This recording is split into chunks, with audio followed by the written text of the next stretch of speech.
Ok, voy a ponerlo en full screen. Todavía se ve, ¿verdad? Sí. Puedes comenzar, estimado.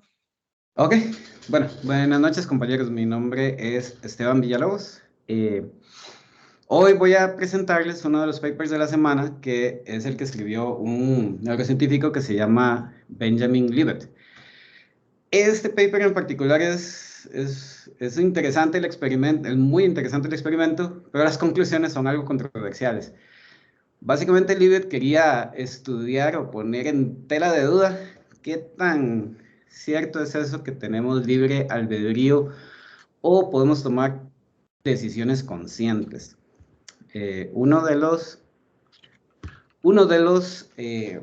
enunciados o más bien resultados de Libet es que los actos de libre voluntad en realidad tienen una iniciación inconsciente. O sea, ¿qué significa eso? Pues, ya lo vamos a ver, pero básicamente él está aquí exponiendo que nuestros actos no son realmente conscientes, sino que vienen de algo de adentro de nosotros propiamente. Voy a contarles un poco de quién es Libet, vamos a hablar un poco de los conceptos, el experimento como tal, que es muy interesante, y el análisis de resultados. Benjamin Libet, bueno, fue un neurocientífico norteamericano, ya falleció lamentablemente en el 2007 a la edad de 91 años. Fue un neurocientífico muy importante del siglo pasado. Él estaba realmente fascinado con lo que era la relación entre los pensamientos y el tiempo. Él deseaba como saber qué era lo que pasaba en el cerebro humano en el momento en el que tomamos una decisión o en el momento en que decidimos ejecutar una acción. Él quería como tomar el tiempo del momento exacto donde decidimos algo y ver qué estaba pasando en la mente. Entonces, él realizó en su carrera muchísimos experimentos, era un fiel seguidor del método científico y uno de sus experimentos es uno de los más famosos es el de este paper en particular, que es el donde él está cuestionando el libre albedrío. También, ya al final de su carrera, escribió un libro que se llama Mind Time.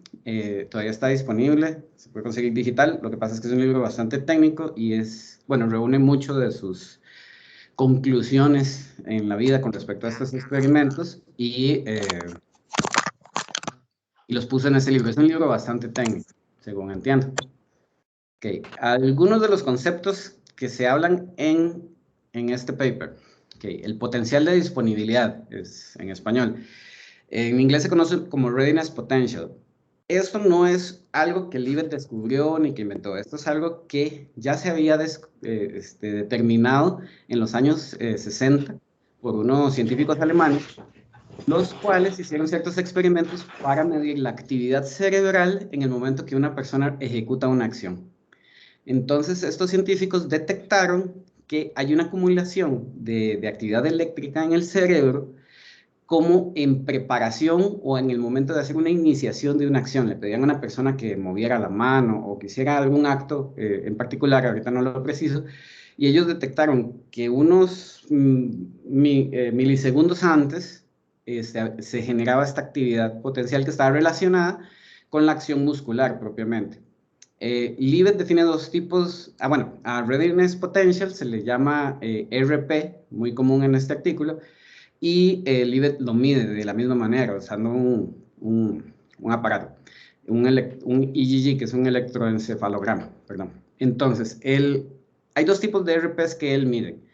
Están los RPs o actividad cerebral que se genera cuando decidimos hacer una acción conscientemente, o los RPs que él logra registrar cuando la persona ejecuta un acto aleatorio, tal vez no involuntario, pero sí caprichoso, por decirlo así, no premeditado. Entonces él registra esos dos y los usa en su análisis de resultados. Otro concepto, ok, Libet desarrolló esta serie de experimentos en los que puso a las personas a hacer tres tareas en particular y les llamó series.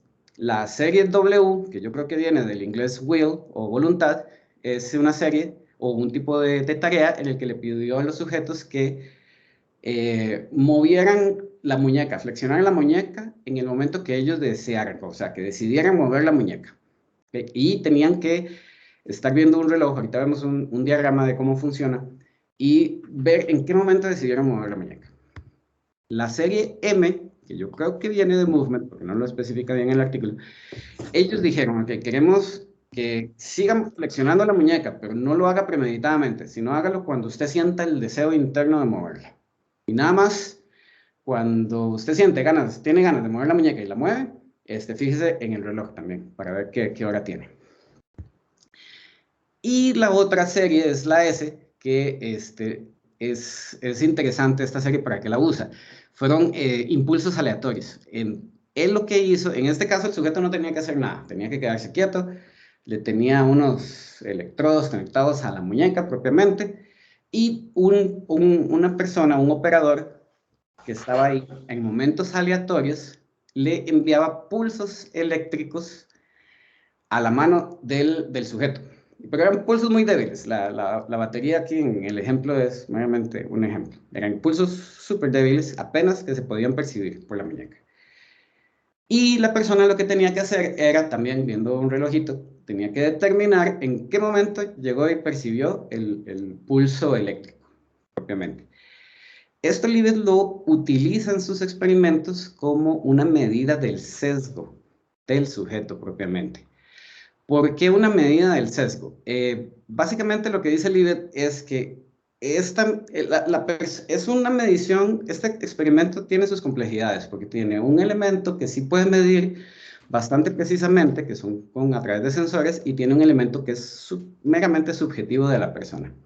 De hecho, la premisa de Libet en estos experimentos es que solo uno puede saber en qué momento tomó la decisión o la iniciativa de realizar una acción. Entonces, solo uno puede reportar subjetivamente en qué momento fue que eso sucedió. Entonces, como uno está ejecutando una acción y viendo un reloj, Libet dijo que voy a hacer esta serie de experimentos aleatorios para medir cuál es la percepción de cada sujeto en particular a la hora de tomar el tiempo y percibir una señal. Entonces él usa esto como un tiempo de sesgo que él le resta a todas las mediciones a la hora de hacer los cálculos. Ahora bien, acá. ¿Cómo fue el experimento de Libet? Este es un dibujo de más o menos cómo fue la disposición del experimento. Básicamente, él le pedía a los sujetos que se sentaran en una silla cómodamente, les puso un electroencefalograma en su cabeza, que es básicamente como un sombrero con un montón de sensores que miden la energía eléctrica que es detectable en el cuero cabelludo de la persona en diferentes áreas del cerebro. Este EEG lo tiene conectado a una máquina que está imprimiendo las señales en todo momento. Es como cuando nos hemos hecho tal vez un electrocardiograma, ¿verdad? Que vemos las señales eléctricas del corazón. Otro aparato que él tenía era el que le conectó en la muñeca a las personas propiamente. Este aparato es un electromiograma y lo que detecta es cuando hay cuando un músculo se mueve, la energía eléctrica del músculo cuando se mueve. Y este aparato lo utilizó para tomar la medición, para parar el tiempo de la medición cuando un experimento estaba ejecutando.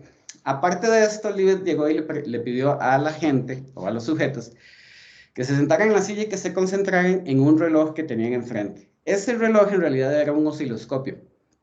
Y él lo programó, Libet lo programó, para que tuviera un rayo de luz o una luz que le fuera dando vueltas. Ahorita les enseño un ejemplo. Pero este reloj se movía muy rápido.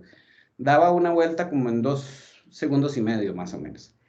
Y como se ve en esta imagen, tenía las marcas de un reloj normal, y las tenía numeradas, como en la parte de los minutos, ¿verdad? Entonces tenía aquí, creo que es 0, 5, 10, 15, etc.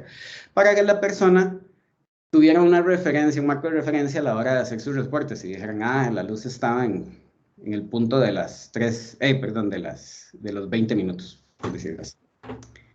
Okay. Aquí Libet llevó a cabo estas 3 tareas. Las series autoiniciadas, que son las que uno ejecuta, que fueron las W y las M, ¿verdad? Donde muevo la muñeca, ya sea con decisión o aleatoriamente, porque me dio literalmente la gana. Y estas series aleatorias S como para medir este sesgo, ¿verdad? Libet tenía todo absolutamente sincronizado.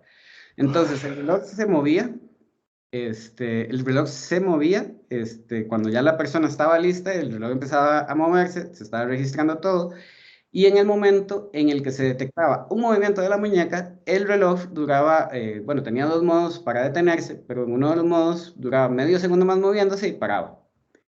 Esto a Libet le permitió hacer gráficos como este que está aquí a la derecha, donde la acción como tal es la medición de la muñeca. Ese sería el tiempo cero. Y cualquier otra información él la correlacionó para determinar qué pasó en los milisegundos anteriores o incluso segundos anteriores. ¿Okay? Además de todo esto, la persona tenía dos tipos de reporte. Este gráfico que está acá, o este GIF que vemos aquí, es un ejemplo más o menos de la velocidad a la que giraba este reloj, o este indicador de la hora. ¿Okay? Y él ahí va alternando, a veces le pedía a la gente que reportara de una forma o de otra, ¿verdad? Dependiendo de la sesión. A veces el reloj se detenía unos 500, 800 milisegundos después de detectar el movimiento y la persona tenía que decir el minuto en el que creía que había pasado la acción o tomado la determinación. Y el otro tipo de reporte era el de orden. Entonces, en eso es muy interesante porque, y la gente, los sujetos reportaron que este era más fácil de reportar. Cuando el reloj detectaba un movimiento, entonces la bolita empezaba a dar brincos, varios brincos y se detenía. Entonces la persona tenía que decir si tomó la decisión antes o después de donde cayó la bolita o en el mismo lugar donde cayó la bolita. Y esas eran las modalidades de reporte. Ahora, ¿cómo estructuró el experimento? Es bastante sencillo. Eligió 6 estudiantes de la universidad. Todos eran derechos, todos eran diestros y los dividió en 2 grupos de 3 personas cada uno. Había un grupo con 3 mujeres y había otro grupo con una mujer y 2 hombres. Y estas son las iniciales, y él usó las iniciales en los reportes, básicamente. ¿Cómo fueron estas sesiones? Ok, a cada grupo y a cada persona de cada grupo les realizó de 6 a 8 sesiones durante todo el experimento y realizaba una sesión por semana. Cada sesión duraba, me parece, alrededor de mediodía. Y en cada sesión, él hacía que los sujetos, bueno, primero los recibía con unas 25 repeticiones de entrenamiento, no especifica cómo era el entrenamiento, probablemente él iba haciendo, ok, vamos a hacer este tipo de tarea, ahora este tipo de tarea, etc. Luego realizaba 40 repeticiones aleatorias de tipo S, otras 40 repeticiones de tipo W o M, porque también las iba alternando, pero solo una, o sea, 40 seguidas de la misma clase. Luego las otras 40 de la clase que seguía y finalizaba otra vez tomando las repeticiones aleatorias como para medir el sesgo de la persona en ese día. Además, cuando hacía cambio de contexto, por decirlo así, entre una tarea y otra, él les pedía que hicieran unas otras 10 repeticiones de entrenamiento previo, probablemente de la tarea siguiente. Y el tipo de reporte, él lo alternaba. A veces un día les pedía que hicieran el reporte de tipo absoluto y otras veces les pedía el reporte de tipo por orden. ¿Okay? Los resultados. Después de realizar todos estos experimentos con estas 6 personas, Libet llegó y hizo una tabulación de todos los resultados y lo dividió por personas. Pero es muy curioso, y la idea no es leer toda esa tabla, pero es muy curioso que él lo que registra son los promedios de cada una de las tareas y esto que está aquí es el error de medición, básicamente. No hay ninguna métrica de desviación estándar, ni varianza, ni nada. Y él explica después por qué. Y luego él realiza ciertas operaciones, como por ejemplo él dice, ok, el inicio del RP pasó en menos 550 milisegundos para este sujeto y le voy a restar para las series W. Ahora quiero ver el inicio del RP menos el tiempo de la serie W para ver en qué momento absoluto cayó, o el inicio del RP menos el W menos el sesgo de la serie S. Y realmente, si uno compara los resultados, son muy similares. Podemos ver que, por ejemplo, la percepción de una persona de W pudo haber sido más baja que la de otra, pero a la hora de tomar las mediciones de los RPs es casi la misma.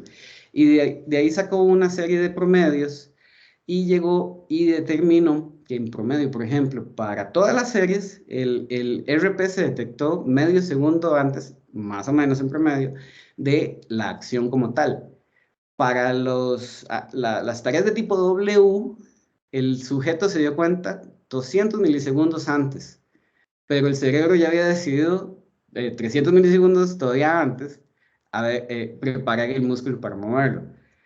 Para la serie M es similar, lo que pasa es que el sujeto se percata de que quiere mover la mano todavía más cerca del evento de mover la mano. Sin embargo, el RP es el mismo. Entonces el cerebro se prepara antes que el sujeto de lo que el sujeto se da cuenta que quiere mover. Entonces esto lleva a Libet a las conclusiones y estas son conclusiones explícitas de su experimento. Primero, él pudo detectar la existencia de actividad cerebral relacionada a un movimiento muscular mucho antes o antes de que el sujeto se percatara de que quería mover la mano. Por otro lado, y eso es literal, es evidente que el cerebro inconsciente decide iniciar o al menos prepararse para iniciar un acto antes de que exista una conciencia subjetiva de que dicha acción ha tomado lugar. Y por último, él dice, estas dos conclusiones a mí lo que me dicen es que parece que tenemos ciertas o serias limitaciones en nuestro potencial como individuos para poder iniciar y controlar conscientemente nuestros actos voluntarios. Y bueno, uno puede pensar, ok, mi vida se rige entonces por actos inconscientes y aleatorios. No. Libet deja la posibilidad, porque el estudio no le da evidencia de lo contrario, de que tal vez hay dos circunstancias en las que podemos tomar conciencia de nuestros actos, un control consciente. Uno es el veto consciente. Y él dice que esto existe porque algunos sujetos indicaron que tenían ganas de mover la mano y decidieron no moverla. Entonces se esperaron un ratico y luego les dio otra vez ganas de mover la mano y ya la movieron. Entonces dice, ok, el cerebro nos puede mandar la señal de mover la mano, pero podemos decidir no ejecutar la acción. Y el otro caso es cuando son acciones premeditadas, como que es muy preparadas, que uno delibera y todo, de ahí no hay una preparación inconsciente, ya es un acto que está planeado propiamente. Una de las críticas que yo le veo a la forma en la que él toma los datos es que no tiene la desviación estándar. Él explica que no fue posible para él obtener ese dato de una forma precisa, que lo único que él podía sacar precisamente era el promedio de la duración de los RPs. La desviación estándar que él no pudo sacar es con respecto a la iniciación del readiness potential propiamente. Sin embargo, él justifica que los márgenes de error eran pequeñitos y que el sesgo era mayor que el margen de error, entonces que al restarlo ya lo cubría. Y él hace toda una validación estadística de por qué validando por qué estos experimentos son válidos como tales. Y bueno, sin más, esto es todo. Y si alguien tiene alguna duda o comentario. Muchísimas gracias, Esteban. Pregunta con respecto al paper. ¿Tenemos o no libre albedrío? ¿Podemos meter una máquina en el cerebro de las personas y que lee todas las variables y predecir lo que esa persona va a hacer con respecto a eso antes de que lo haga? Eso es súper curioso, porque una de las cosas que Libet discute es, ok, tal vez yo no tengo las herramientas para medir todo lo que necesito medir, ¿verdad? Por un lado.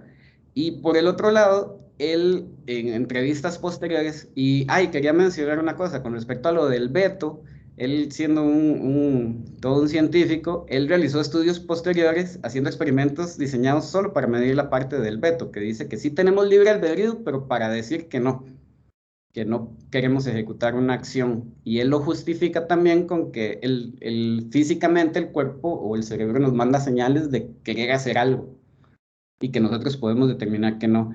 Entonces, siendo el cuerpo un ente que todavía no comprendemos del todo, pero si tuviéramos toda la información, tal vez podríamos predecir cuándo vamos a tener un deseo de realizar algo, de tener una Per- urgencia de algo.